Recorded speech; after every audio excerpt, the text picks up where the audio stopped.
Hello and welcome to the second video on the theory of commodity spread trading.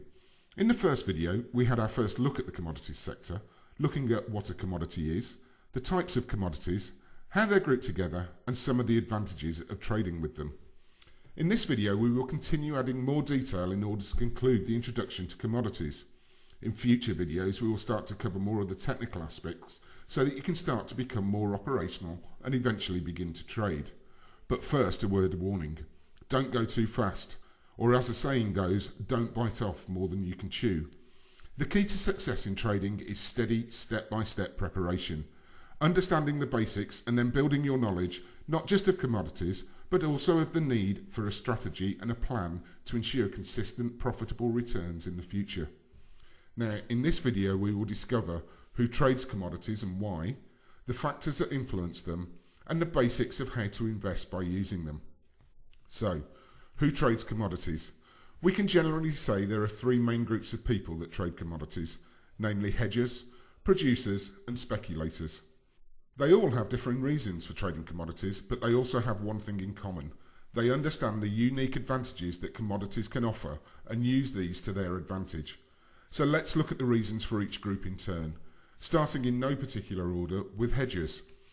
Putting it simply, these are investors who want to reduce the risk in their investments, and they use trades in raw materials to balance their portfolio, using them as a cover, a kind of insurance if you like, against downward movements in other financial instruments that they hold. We could possibly fit into this category, as we do use commodities to help balance and diversify our portfolio, but we also trade them for a greater purpose, which will be explained shortly. Moving on to another group, let's look at producers. These are the people who actually produce, raise, farm or collect raw materials. As you can understand, they're directly involved with the products and are therefore very exposed to price fluctuations. They might intervene in the financial markets because of the need to protect their earnings and thus balance the risk of future price movements. As an example, let's say that I'm a farmer and I produce grain. If the price of the raw material falls below a certain level, then there's every chance that my costs will exceed any revenue I make from the sale of them, and I will therefore not make any profit. In such an instance, it would be useful, if not essential, to cover my risk through the financial markets. Now, don't worry if this is not clear. As I've said, I will explain all in good time. So, the last of the three groups of people that trade commodities are the speculators, and this is the group that I would say we actually sit in. Speculators are the traders and investors who make an investment and take the risk on a certain opinion in one or more commodities, with the sole aim of making a profit. And of course, this is the aspect that interests us the most, making profit. But remember, this can only be maximised by controlling the risks associated with trading. Risk management is something we'll look at later on.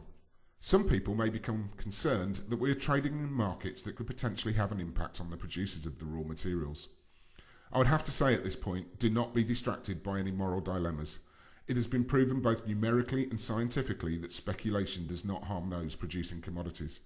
In fact, it helps to moderate the market, creating liquidity. That in turn can help support the manufacturers that use the market to protect their business risks. So, we've covered the main groups of people that use commodities, trading them for very different reasons. Now it's time to look at the factors that influence commodities. There are a number of aspects that can influence prices. The main ones we will concentrate on are supply and demand, economic and political events, climate, and the US dollar. Let's look at each of them in a little more detail. Let's take wheat as an example to see how supply and demand can influence prices for it. If the supply of grain coming from wheat harvests increase and the demand for it remains unchanged, the price will fall. The reason being that in order to sell the surplus from the increased harvest, prices will have to be reduced in order to attract more buyers. If, however, the number of people that use grain grows, then demand increases. And if producers are unable to meet the demand, the price of wheat will increase. When working with commodities, it's always important to check the balance between supply and demand. And to do that, we have to follow some simple rules of fundamental analysis, which we will cover off in a future video. There are always political and economic factors occurring regularly across the globe. After all, there is something always going on in the world somewhere. It follows that the greater the importance of geopolitical events, the greater the impact on commodity prices. As an example, think of the wars and politics that have been raging in the Middle East over the last 20 years, or the more recent conflict between the Ukraine and Russia. All of these have resulted in fluctuations to the price of commodities such as oil and gas. But it isn't always man-made events that influence the price of commodities. Mother Nature also has a say in things, especially when we take into consideration climate. Agricultural commodities such as corn or coffee, for example, are heavily influenced by the weather, which regulates and affects the crop. Hurricanes, like the one we've seen recently in the Caribbean or South America, occur in the areas where they're grown and could damage the crops. The resulting poor harvest would lead to higher prices as demand would be greater than the supply available. Conversely, favourable climatic conditions may increase the yield of crops and thus cause overproduction and lead to a consequent drop in price. Now don't worry, we have no intention to turn you into a meteorologist. I don't spend my time watching weather reports from around the world, not least because of the accuracy of them. Forecasts can change in the course of a weekend or even a few hours. But it's important to understand the impact that such climatic changes can have on prices and learn how to work this to our advantage. There are some simple reports produced, which we'll cover in the next video, that have the essential details we need, so we don't need to waste our time stargazing or watching the clouds form. At the end of the day, trading is all about money, or rather making money, and the last of the main factors that influence the price of commodities is the US dollar.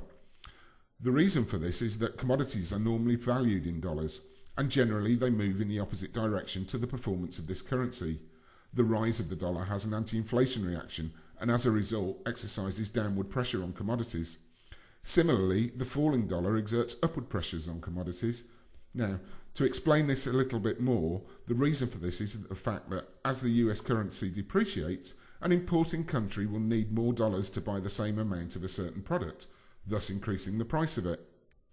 Now, I understand at this stage that you won't exactly know what the impact of these factors will be, but the important thing is to start to understand the basics, creating a basis for more effective learning, and at some time in the future begin to introduce some simulated trading and practice. Now, we stress the need for practice because we believe that almost all trades made are an extension of learning, and as the old saying goes, practice makes perfect. Even the best teacher in the world could not turn you into a truly independent and self-sufficient trader with theory alone. To do this, you need to practice and try trades in a simulated environment, to get your confidence and strategy tuned, and then continue to do this throughout your trading career. That's why we adopt this approach of explaining the theory first. Although it's the start of the journey that will possibly lead you to becoming a trader, on its own it will never put money in your pockets. But it will allow you to evaluate whether this type of investment tool is the right one for you. So, as a quick recap on this video, so far we've looked at the types of people that trade commodities and some of the factors that can influence the prices of them. Now it's time to look at exactly how can we invest in commodities and what the various financial instruments are that we can use to do this. The first type of instrument could be stocks and ETFs. Here you would purchase the shares or funds in the company whose performance is directly linked to one of the raw materials.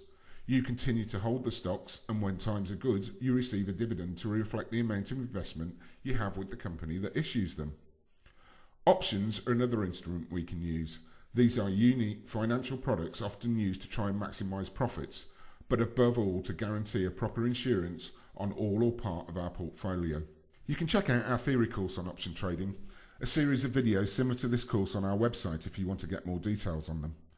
The next instrument we could use are futures. In fact, these are what we use when trading commodity spreads. These need a greater explanation, and we'll cover this off in the next video. In the next few episodes, you will learn how to invest your capital through spread trading on commodities. We will show you that the spread is a technique that allows you to balance investment and risk, and is one that guarantees better returns. Well, we've now come to the end of the first episode, in which we've given a simple introduction in this area, looking at what our raw materials are, how they're grouped, how they can be impacted by climatic, seasonal and geopolitical factors, and the types of people that trade them. Now it's time to start delving a little deeper, to start laying the foundations in respect of commodity spread trading as a technique. In the next video we will look at futures and leverage and explain this instrument in more detail. We will also look at what a spread is and how it works, correlation, why it's important to work with commodities that are related and have similar properties, and then finally how we can profit from using them. I hope this session has given you the appetite to go on, and look forward to speaking to you soon in the next video. Bye for now.